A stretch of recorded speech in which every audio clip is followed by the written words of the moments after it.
नमस्कार, आप देख रहे हैं गुड न्यूज टुडे। शाम के 7 बज चुके हैं। 7 सवाल लेकर हम फिर से हाजिर हैं। महाराष्ट्र का सियासी संकट और गहराता जा रहा है। उद्धव ने भले ही इस्तीफा नहीं दिया है, लेकिन मौजूदा सूरत हाल में उनकी कुर्सी डावाडोल दिखाई दे रही है।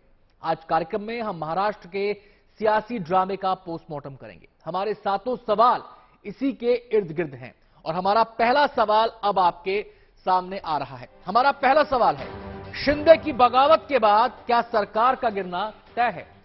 उद्धव बागी विधायकों से इमोशनल अपील कर चुके हैं, लेकिन कोई नतीजा नहीं।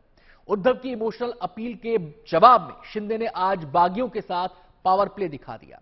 बागी विधायकों की तरफ से एक चिट्ठी भी उद्धव को लिखी गई है। आपको बता दें कि इस रिपोर्ट को दिखाने से पहले 2 गेस्ट हमारे साथ जुड़ चुके हैं। हमारे साथ आशीष दीक्षित मौजूद रहेंगे, जो कि लीगल एक्सपर्ट हैं। हमारे साथ मौजूद रहेंगे संजीव श्रीवास्तव, जो कि राजनीतिक विश्लेषक हैं।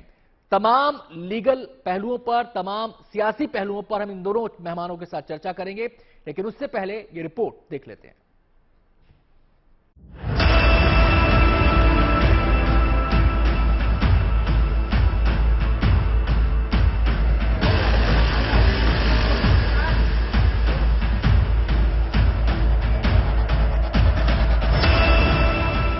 महाराष्ट्र में सियासी संकट उस मोड़ पर पहुंच गया है जहां से महाविकास अघाड़ी सरकार का गिरना तय माना जा सकता है। शिवसेना से एकनाथ शिंदे की बगावत के बाद उद्धव ठाकरे नरम पड़ चुके हैं और बागियों के सामने अपने इस्तीफे की पेशकश भी कर चुके हैं।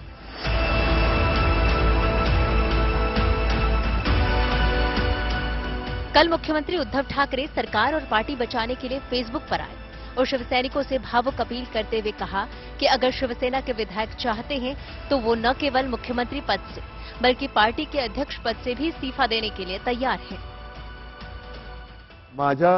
मी ज्यांना माझे मानतो त्यांच्यापैकी किती जण तिकडे गेलेत, किती जण माझ्या विरुद्ध मतदान करतील, नाही।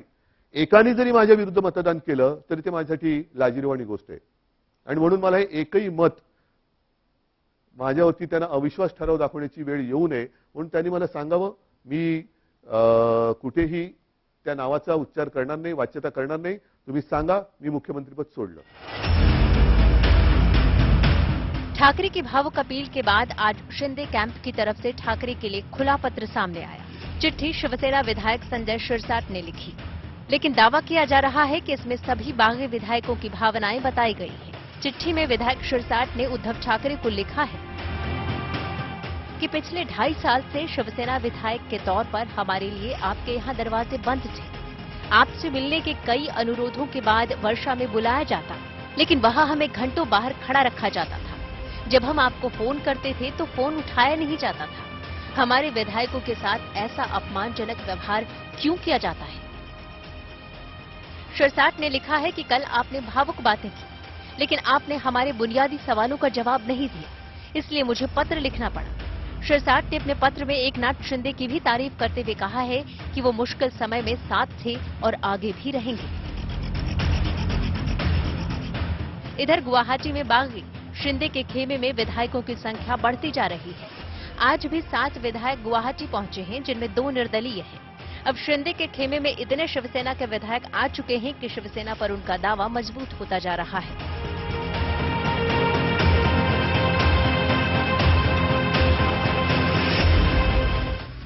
इधर बागियों की मांग के आगे झुकते हुए शिवसेना ने आखिरी दांव चल दिया है।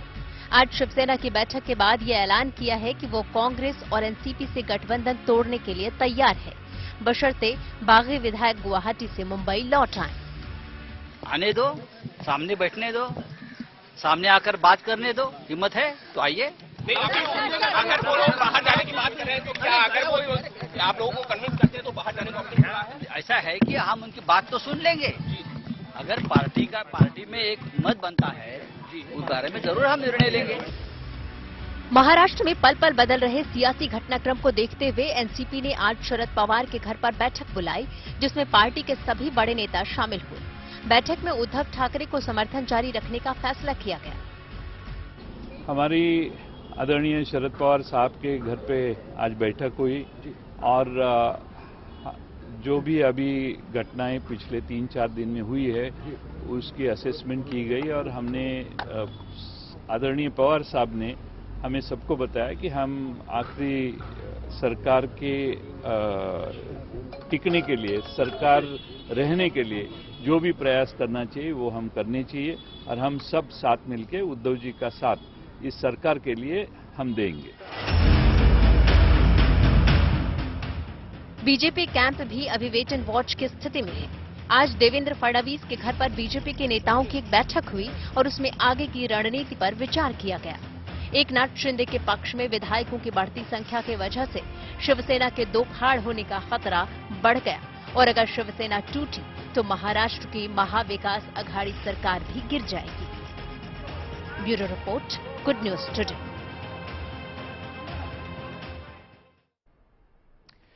महाराष्ट्र का सियासी संकट अब उस चौराहे पर आ गया है जहां से रास्ता किधर जाएगा कोई नहीं कह सकता। हमारा दूसरा सवाल अब आपके सामने है, और हमारा सवाल है, महाराष्ट्र की महाभारत में क्या चलेगा कानून का दांव?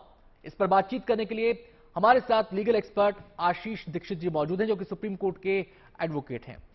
आशीष जी, निगाहें सबकी टिकी हुई हैं, किसकी चाल क्या है, कौन दावे कर रहा है, किसका दावा क्या है, लेकिन एक पहलू यह भी सामने आ रहा है कि अगर सियासी तौर पर चीजें नहीं सुलझी तो कानून के जरिए क्या रास्ता निकलेगा?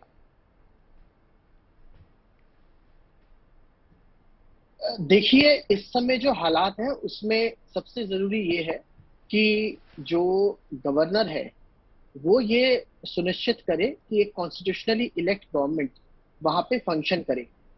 अगर शिवसेना की जो सरकार है एनसीपी और कांग्रेस के साथ, अगर उसमें ऐसा जो माहौल है, इस सिचुएशन में गवर्नर को उनसे ये कहना चाहिए कि वो अपना जो उनका ट्रस्ट वोट है, यानी कि उनके पास सत्ता है, उनके पास मेजॉरिटी है या नहीं, वो फ्लोर ऑफ द हाउस यानी सदन के अंदर तय करें जी। अगर वो ऐसा नहीं कर पाते हैं तो उनको जो सबसे बड़ी पार्टी बीजेपी या बीजेपी के साथ का कोई कोalition, उनको इनवाइट करना चाहिए सरकार बनाने के लिए।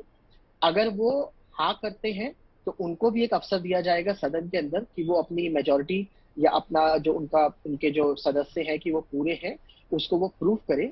और अगर ऐसी दोनों ही सिचुएशन या दोनों ही ये चीजें नहीं हो पाती हैं, तब गवर्नर राष्ट्रपति के पास एक रिकमेंडेशन भेज सकते हैं जिसमें वो असेंबली को डिसॉल्व करेंगे और आगे चुनाव होने चाहिए।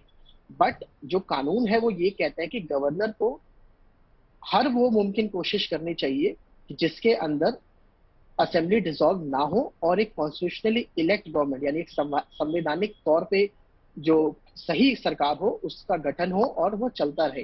तो अभी ये हालात हैं और इसमें है ही कि कोई ना कोई पार्टी जरूर, मामला ऑलरेडी उच्चतम न्यायालय में पहुंच चुका है, एक एप्लीकेशन फाइल करी गई है जिसमें ये कहा गया है कि क्योंकि ये विधायक अभी 2/3 से कम है तो इनकी सदस्यता रद्द होनी चाहिए। जया ठाकुर कोई कांग्रेस की लीडर है, उन्होंने एक एप्लीकेशन मूव करी है, तो देखते हैं वो कब न्यायालय में आता है। बट अगर इनको एंटी डिफेक्शन लॉ से बचना है कि जितने भी एमएलए हैं उनकी डिस्क्वालिफिकेशन ना हो, तो जो 37 सुप्रीम कोर्ट में जो सुप्रीम कोर्ट में मामला गया है, इसकी स्टैंड आई क्या है?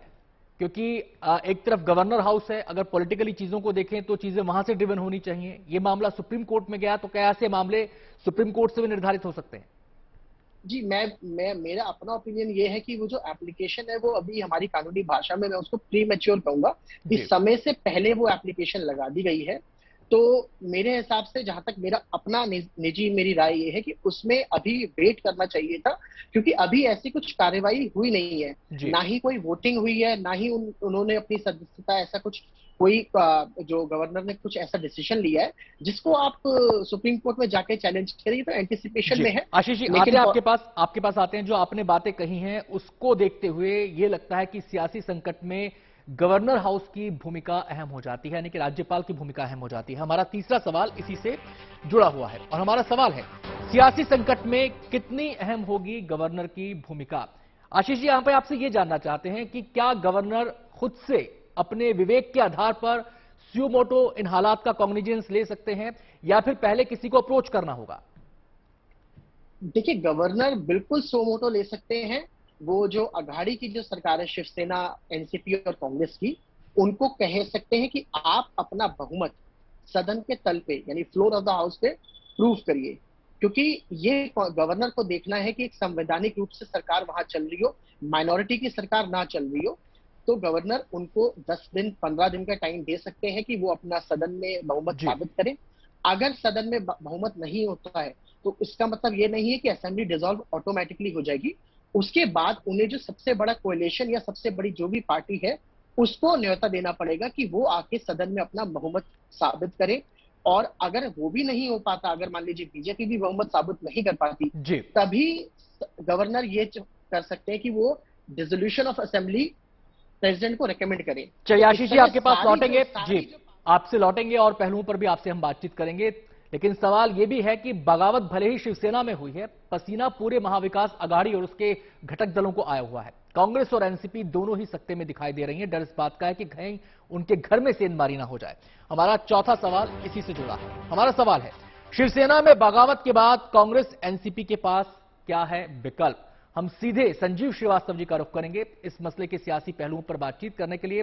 संजीव जी, कांग्रेस मंथन कर रही है, एनसीपी में मंथन हुआ, यह कहा गया कि सरकार को बचाने की पुरजोर कोशिश की जाएगी, लेकिन एक बड़ा धड़ा अगर अलग हो चुका है शिवसेना से, जो दावा किया जा रहा है अगर वो सही है, तो फिर ऑप्शन बचते क्या हैं?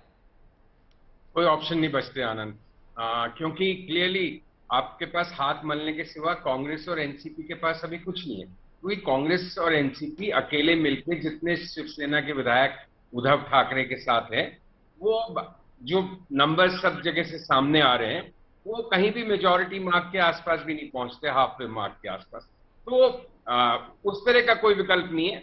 सिर्फ ये एक विकल्प है जिसकी चर्चा हमेशा होती है, क्योंकि शरद पवार साहब को लेके हमेशा राजनीतिक अटकलबाजी होती है कि क्या एनसीपी भी बीजेपी के साथ जा सकती है। इसकी अटकलें ट्विटर पे और सोशल मीडिया पे चल रही है, लेकिन मुझे उसकी संभावना अभी कम नजर आ रही है, क्योंकि फिर एकनाथ शिंदे एंड कंपनियां क्या होगा।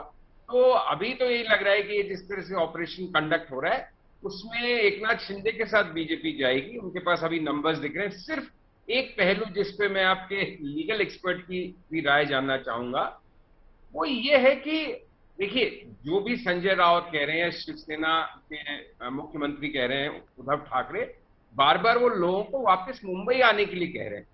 और मुंबई आने के बाद, और शिवसेना के विधायक तब तक मुंबई नहीं आना चाहेंगे जब जो गुवाहाटी में बैठे हैं, जब तक बहुत आवश्यक नहीं हो। क्योंकि कहीं ना कहीं उद्धव ठाकरे और उनके साथियों को लगता है कि एक बार हमारे सामने आ जाएंगे तो हम गेम पलट सकते हैं। हमारे सामने आके वो इस तरह की शायद बगावत नहीं कर पाएंगे। तो संजीव जी, जो दावे हो सकती है, जो दावे दोनों तरफ से हो रहे हैं, उनको लेकर यह सवाल यहां पर बड़ा हो जाता है कि शिवसेना हमेशा मातोश्री से रिवन होती रही है, वहां पर आदेश आते थे, शिवसैनिक मानते थे, लेकिन आज शिंदे खड़े हो गए हैं, तो पार्टी पर पकड़ किसकी मजबूत है? ये उद्धव ठाकरे की शिवसेना है या शिंदे की शिवसेना है? नहीं, देखिए, संख्या गणित के आधार पे तो उद्धव ठाकरे की शिवसेना नहीं रही। विधायकों की संख्या के हिसाब से तो शिंदे की हो गई है, लेकिन शिव सैनिक किसके साथ है, सड़क पे बाहुबल किसके साथ है, वही मेरा सवाल है कि क्या गवर्नर के पास ये भी विकल्प है? क्योंकि अगर वो सरकार को ट्रस्ट वोट जीतने के लिए कहते हैं, बहुमत साबित करने के लिए कहते हैं, तो सरकार सेना की उद्धव ठाकरे की रहेगी जब सब विधायक लौट के मुंबई आएंगे। क्या ये, और उसमें कुछ भी संभावना फिर बन सकती है। इसलिए क्या ये भी गवर्नर के पास विकल्प है? मैं कोई आइडिया नहीं देना चाहता, क्योंकि और गवर्नर और बीजेपी वाले मुझसे कहीं ज्यादा बुद्धिमान है इस राजनीति में आगे सोचने के लिए। क्या ये हो सकता है कि असेंबली पहले सस्पेंशन में रख दी जाए और उसके बाद गवर्नर अपने सामने परेड करवाएं लोगों की और देखें, या सिर्फ और सिर्फ बहुमत? संजीव जी, दोनों तरफ से बातें कही जा रही हैं। उद्धव इमोशनल अपील कर रहे हैं, वहां से उनके विधायक खुला पत्र लिख रहे हैं। अब सवाल यहां पर यह है, वो कह रहे हैं कि मुंबई आके बात कर लो, वो गुवाहाटी से अपनी बात कह रहे हैं। तो मुंबई बुलाने के पीछे सोच क्या है और मुंबई ना आने के पीछे सोच क्या है? देखिए, अब ये लास्ट कार्ड था उद्धव के पास। उद्धव ने 2.5 साल सरकार ठीक चलाई मेरे मत में। उन्होंने सरप्राइज किया लोगों को मालूम था कि उनमें इतना प्रशासनिक अनुभव होगा, कोविड के टाइम अच्छा मैनेजमेंट किया, सब किया, लेकिन कहीं ना कहीं राहुल गांधी की तरह वो अपने लोगों से कट गए, लोगों से मिलना जुलना कम कर दिया और वो उनके पांव तले जमीन खिसक गई और वो आइडिया नहीं लगा पाए।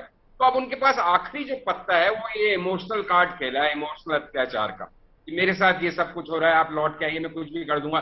कल तक ये था कि मैं इस्तीफा दे दूंगा, आज ये कि हम महाविकास अघाड़ी छोड़ देंगे। क्योंकि उनकी जो कैलकुलेशन है, शिव सैनिकों में भी तो एक उसकी बाहुबली अभी है पार्टी की, कि एक बार ये विधायक मुंबई आ जाएं फिर हम देख लेंगे कैसे हमें छोड़ते हैं। तो चलिए। वो ऐसा एक जो एटीट्यूड हो जो सकता है। जो इशारे में आप बात समझाना चाह रहे हैं वो समझ में आ रही होगी हमारे दर्शकों को भी। संजीव जी हमारे साथ बने रहिए, आप भी, और आशीष जी हमारे साथ आप भी बने रहिए। दल बदल को रोकने के लिए एंटी डिफेक्शन लॉ बना, लेकिन इसकी भी काट ऐसा लगता है कि ढूंढ ली गई है हाल के कुछ दिनों में। मध्य प्रदेश और कर्नाटक हमारे सामने है। हमारा 5वां सवाल इसी से जुड़ा हुआ है, और हमारा सवाल है, क्या विधायकों का इस्तीफा दल बदल कानून की काट बन गया है? दोनों ही एक्सपर्ट से मैं यहां पर राय लेना चाहूंगा। सबसे पहले आशीष जी का यहां पर रुख करूंगा। आशीष जी, बेअसर एंटी डिफेक्शन लॉ यहां पर साबित हो जाता है। मध्य प्रदेश का एग्जाम्पल हमारे सामने है, कर्नाटक का एग्जाम्पल सामने है। पहले इस्तीफा दो, फिर चुनाव कराओ, और दल बदल हो गया। जी देखिए, मध्य प्रदेश और राजस्थान, ये जो आपने एग्जाम्पल्स दिए उसमें ये चीज हुई है, और इसी वजह से शायद सुप्रीम कोर्ट ने भी, जस्टिस एन.वी. रमन्ना जो हमारे मुख्य न्यायाधीश है, उनकी पीठ ने ये अपने एक फैसले में बोला भी है, एक ऑब्जर्वेशन भी दी है कि जो दल बदल कानून है और जो 10th शेड्यूल है हमारे संविधान का, उसको और ताकत, उसको और ही ज्यादा एक कानूनी रूप से सख्त बनाने की जरूरत आ पड़ी है, क्योंकि जिस तरीके से हम हाल में चीजें देख रहे हैं वो हमारे डेमोक्रेसी के लिए, कि अगर आप ऐसे दल बदल करेंगे, और जैसे लेकिन इस चीज का जो शिवसेना वाला एपिसोड है उसमें एक रेलेवेंस नहीं होगा, क्योंकि इस समय एमएलए की संख्या बहुत है।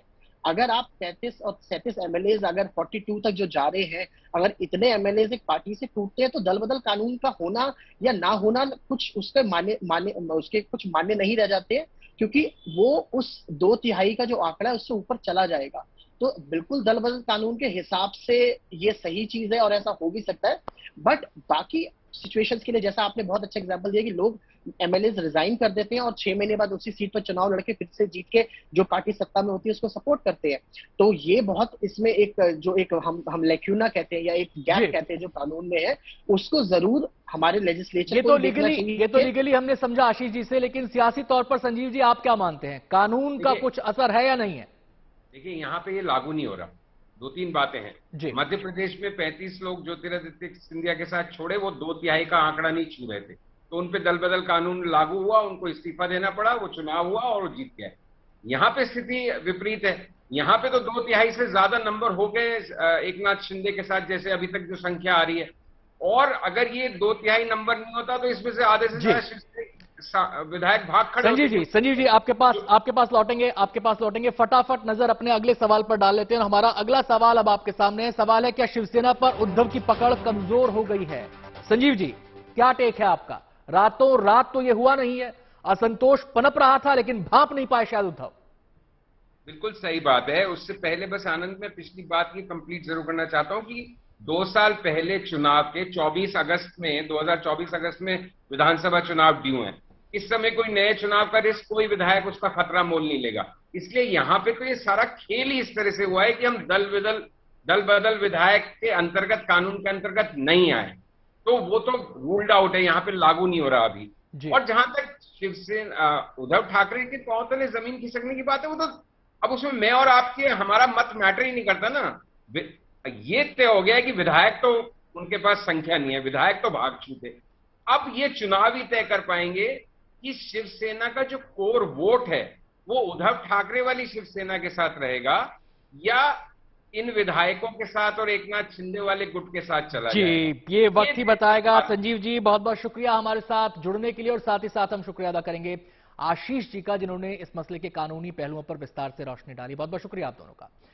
तो शिवसेना का एक एक कार्यकर्ता मातोश्री से नियंत्रित होता रहा है। मातोश्री से निकला फरमान शिव सैनिकों के लिए पत्थर की लकीर होता था, लेकिन शिंदे की बगावत ने जता दिया कि वक्त बदल गया है। हमारा 7वां और आखिरी सवाल इसी से जुड़ा है, और हमारा सवाल है, शिवसेना में बगावत की वजह क्या है?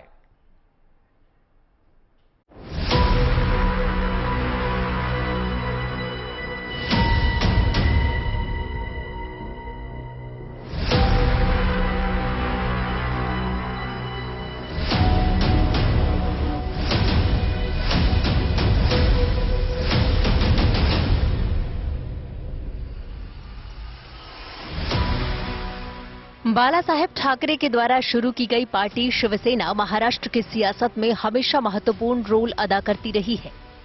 चाहे सरकार बनाना हो, गिराना हो या फिर बचाना हो, शिवसेना की ताकत उसके वफादार शिवसैनिक रहे हैं।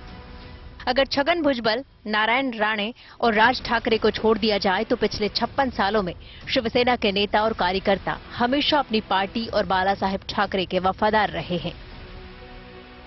शिवसेना के इतिहास में ये केवल चौथा मौका है जब पार्टी के किसी नेता ने ठाकरे परिवार के खिलाफ बगावत की है।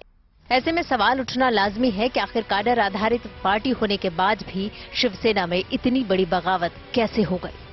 शिवसेना के ज्यादातर विधायक क्यों बागी हुए, इसका खुलासा उद्धव ठाकरे को लिखे एक पत्र से होता है।